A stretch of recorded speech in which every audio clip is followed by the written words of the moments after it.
ఈ రాష్ట్రంలోనూ అలాగే ఈ దేశంలో కూడా పవర్ అనేది కరెంట్ అనేది ఒక నిత్యావసర వస్తువుగా తయారైంది. పవర్ లేకుండా ప్రజల జీవితాలను ఊహించలేము. ఇది ఒక ఎసెన్షియల్ కమాడిటీ.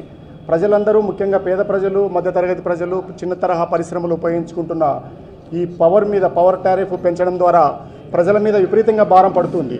ఆల్రెడీ 6,000 కోట్ల పైన ఈ ప్రభుత్వం వచ్చిన 6 నెలల్లోనే విద్యుత్ ఛార్జీలు పెంచి ఉంది. అంతేకాకుండా జనవరిలో మళ్ళా ఒక 9,000 కోట్లు, అంటే దాదాపు 15,000 కోట్ల రూపాయలు, 15,548 కోట్ల రూపాయల భారాన్ని వేయడానికి ఈ ప్రభుత్వం సిద్ధపడుతుంది. ఎలక్షన్ల ముందు చంద్రబాబు నాయుడు చెప్పిన మాట ఏంటంటే, ఎటువంటి పరిస్థితుల్లో పవర్ టారిఫ్ ముఖ్యంగా విద్యుత్ ఛార్జీలు పెంచనని చెప్పాడు. కావాలంటే మళ్ళీ సోషల్ మీడియాలో కానీ ఎక్కడైనా కానీ ఆయన చెప్పిన మాటలు ఉంటాయి, చూడండి. ఎన్నికల ముందు ఒక మాట మాట్లాడుతున్నాడు, ఎన్నికల తర్వాత ఒక పని చేస్తూ ఉన్నాడు. మీకు 15,000, మీకు 15,000, మీకు 15,000, మీకు 18,000 అని చెప్పిన చంద్రబాబు నాయుడు తనకే 15,000 కోట్లు, 15,000 కాదు, 15,000 లక్షలు కాదు, 15,000 కోట్ల సంపదను సృష్టిస్తున్నాడు. అందువల్ల ఇదంతా కూడా ప్రజలు గమనించాలి. ఇందులో మా పార్టీ స్వార్థం ఏమీ లేదు.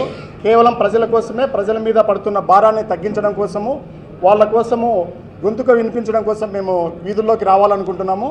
రాష్ట్ర వ్యాప్తంగా అన్ని నియోజకవర్గ కేంద్రాల్లో ఈ కార్యక్రమం నడుస్తుంది.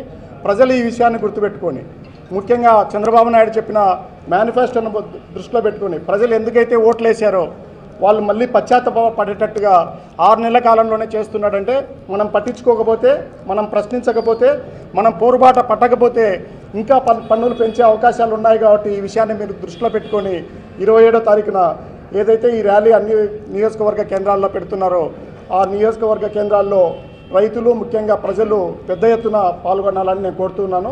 లేకపోతే ఈ ప్రతి దాంట్లో కూడా పన్నులు పెంచే అవకాశం ఉంది.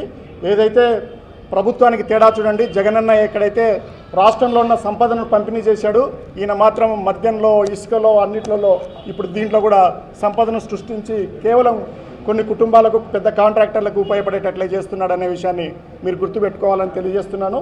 మేము 27వ తారీఖున జిల్లా వ్యాప్తంగా అలాగే రాష్ట్ర వ్యాప్తంగా ఉన్న అన్ని నియోజకవర్గాల కేంద్రాల్లో ఈ కార్యక్రమాన్ని దిగ్విజయం చేయాల్సిందిగా పిలుపునిస్తుంది.